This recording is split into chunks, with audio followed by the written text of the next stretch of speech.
Thanks for subscribing to and downloading Plant Talk with your host, Fred Howard. Plant Talk is sponsored by Franklin Park Conservatory and Botanical Gardens in Columbus, Ohio, featuring exotic plant collections and displays, seasonal art and nature-based exhibitions, outdoor gardens, and a variety of educational programming.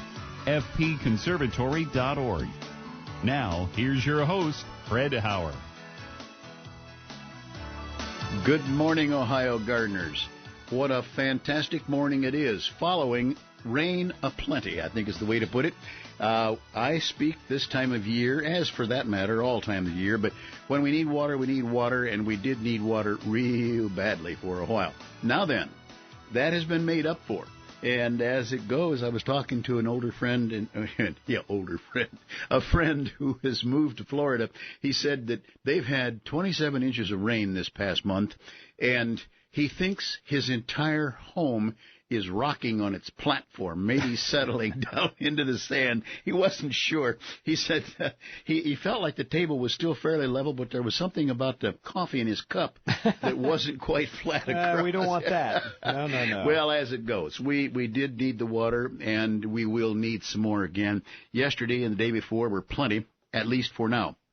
However, don't forget that plants will continue to need it right on into the fall. I will, as I taught to put it, I'll harp on that for quite a while. But the sun's up today. Don't know what's going to happen at the middle of the ball game, but weatherman said it could get nasty, but it won't make any difference.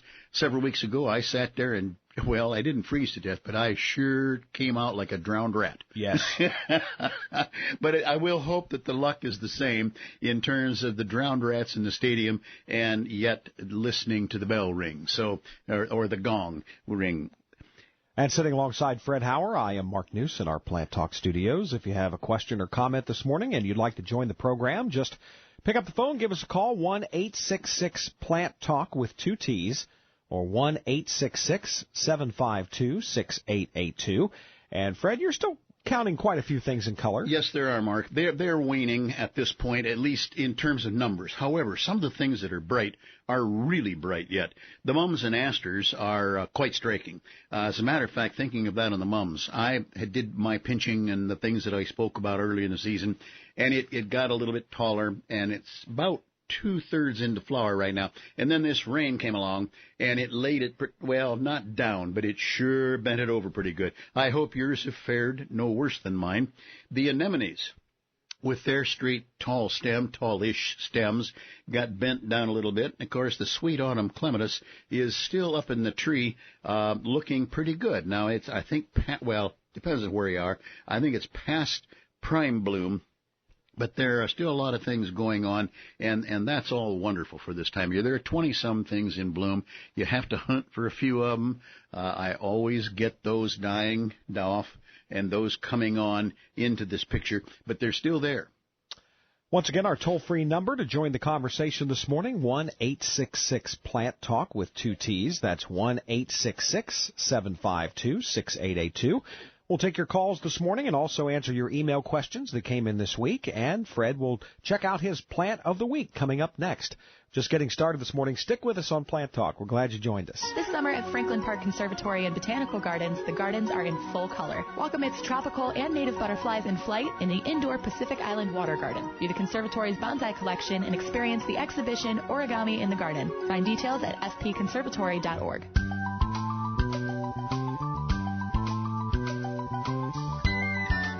And welcome back to the program. Mark Neuse here alongside Fred Howard, the Ohio nurseryman. And Fred, your Plant of the Week. Plant of the Week is one that I learned from let's just say client, I think is the best way to put it, many years ago. Then I kind of forgot about the darn plant. However, I got there at the home of the client in the fall period, and as we were walking around dealing with other things, I looked over under some pine trees and et cetera, some just loose, open-growing shrubs, and there was a plant that had a begonia-like leaf that was in full flower, standing approximately 24 inches tall. So I had to meander over, and where it never has bothered me, I didn't hesitate to ask the client, what is that? I don't know that plant. It's a hardy begonia. Well, there we go. I forgot about it then. Let's just say after some uses. And then I came across in another client's yard some that were going to be dug and moved, and I, shall we say, borrowed a few some years ago. I am still borrowing them. They're under my pine trees and under some loose shrubs, very much like that was. It's a decently drained area, and the shade is pretty significant. So that I'm going to tell you it will handle full sun out, well, no, not full sun out toward the edge of a shady overhead and then back into the density of it. It's a very sturdy pink flower, not very big, typical of a begonia. The leaves are 6-8 inches long, quite impressive in some ways. They're pointed, they're dappled in spots of gray and so on, much like begonias are, and I want you to just, if you get into using them, and they're good for a lot of different areas, do put a stick in the ground this time of year where the center of the plant is, which indicates where the underground structure is, which indicates where you should not dig early in the spring and destroy the hardy begonias because you forgot they were there. Yeah, what a beautiful plant. It is. And, you know, this time of year, too, when everything is waning, you get that little surprise. Yes, and it's been a pleasant surprise for 2.5, 3 weeks now, but coming in roaring and now to full bloom, and can be seen from, well, a reasonable distance because it's a good solid pink. Once again, our toll-free number, if you have a question or comment this morning, 1-866-PLANT-TALK with 2 T's, or 1-866-752-6882. And Fred, we had several email questions this week as well, and one came in from Karen, and she would like to know, do you have to have 2 apple trees to pollinate? It's best. Now, I always get hung up on this because of my ability to retain. Apples can self-pollinate, but it is not as sure as there to be a cross-pollinator. I wish I could be more absolute on that. While I'm thinking about that, however, let me mention that apple trees frequently are heavy in bloom one year, light in bloom, therefore heavy bearing and light bearing in the opposite years. And sometimes it's not quite opposite. But, Mark, I really don't remember for sure, except that I do know that it would be best to have 2 apples that are flowering at the same time, compatible and so on. It will definitely help fill out the crop. Although I know of places where there is an individual apple tree, probably far enough from bee activity from other apple trees, that they're still bearing and doing their own thing. But I'm almost certain that it's better if there is a cross-pollinator. I have 1 apple tree in my yard, and I had so many apples this year that it was almost as though the branches were going to hang down. It was absolutely laden with apples. And this is not uncommon, Mark. As a matter of fact, it's a point distance from what was asked, but apple trees can break themselves down. They literally get a load weight that is capable of breaking them down.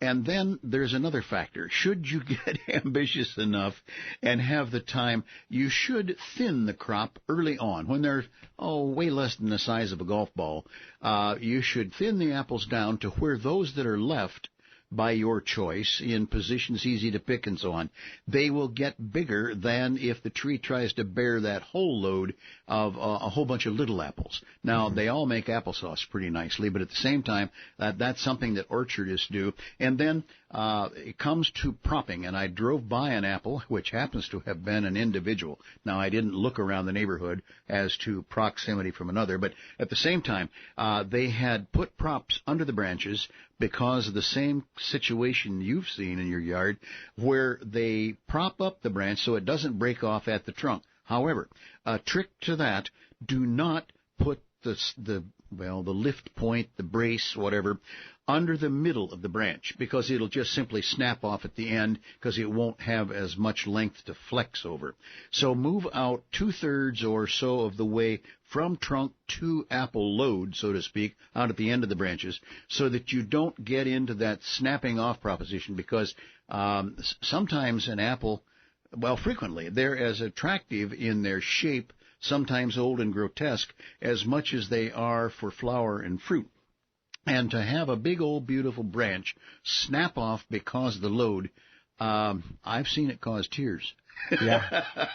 Well, I can tell you one thing. You slice a few of those apples in the crock pot with a pork roast, and that works out pretty well. We had that this week, in fact. And, you're making me hungry now. And I got to get back on my diet. I got to tell you that for sure. Wow. 1-866-PLANT-TALK with 2 T's or 1-866-752-6882.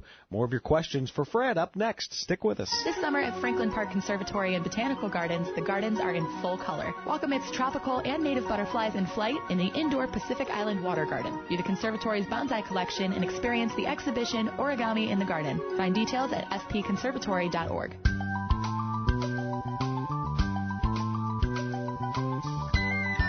And welcome back to the program. Mark News here alongside Fred Hauer, the Ohio nurseryman, and we spent the entire break talking about apples. Right. And basically, Karen asked if you needed 2, and it's sort of yes and no. It is right, yes, and therefore I was close to correct. There are apples that are self-fertile. There are apples that need to be cross-pollinated, and therefore, as I mentioned, it's best if there is more than one. However, bees can fly a long, long ways. But let's just say that by and large, there are self-fertile types and some that are not. And therefore, the answer to Karen is depends on the variety. And as soon as she gets the variety and calls us back, I'm not going to know which one's which. But at the same time, that's the answer to it. It's interesting. Our listeners they never surprise us. They're always really smart, and they always seem to come in with perfect timing. For example, last week you made a list called garden container prep for winter, and we didn't get to it because it was a little bit the show went a little too long. So Mark actually sent us an email this week, and he says I have some large pots outside with agapanthus and lantana. Both seem to be doing well this year. I'd like to bring them indoors for the winter and then move them back out again in spring. Other than pruning back the lantana to a manageable amount for indoors, is there anything special I should do to care for these plants this fall and winter? So it dovetails perfectly into bringing your containers and getting them, the outdoor ones, ready for winter. And right now we're at that, I'm going to call it critical point, not to be terribly fussed. However, when we're dealing with the lantana and agapanthus, they are both plants that cannot tolerate freeze. They both can go down into the 40s, high 40s. It is starting to be a little pressure on them in terms of shutting down, not dying, when we get below 40. So I would like to use that as a marker. As soon as you have an evening, night, overnight, that's 37, 8, 9, I would by all means be bringing those plants in. Now, you can bring them up onto the deck or patio, put them under an overhang that will not allow freezing, let them, let's just say, slow down a little bit that way, or you can bring them straight on into the house. Now, let's go with the lantana. A lot of people grow them as annuals, and that's perfectly all right because they're quite rampant. My daughter in North Carolina almost has to treat them like a weed because they do seed, and she has, let's just say, a great plenty. However, their freezing is very different than ours, usually not as deep a freeze, and etc. Her lantana do not die. They die to the ground, perhaps, but not to dead. At the same time, containers that I have seen up in the Niagara Falls area, sitting out on a deck area and so on, as well as conservatories and so on, I've seen lantana trees with 3 and 3.5 inch trunks, standing my height, 4 feet across, trimmed as a globe or what have you. So they can be brought in, and when it gets to the point you have to manage, as Mark has suggested, that is something to do. Now, I would tell you that I would rather dry the plant down.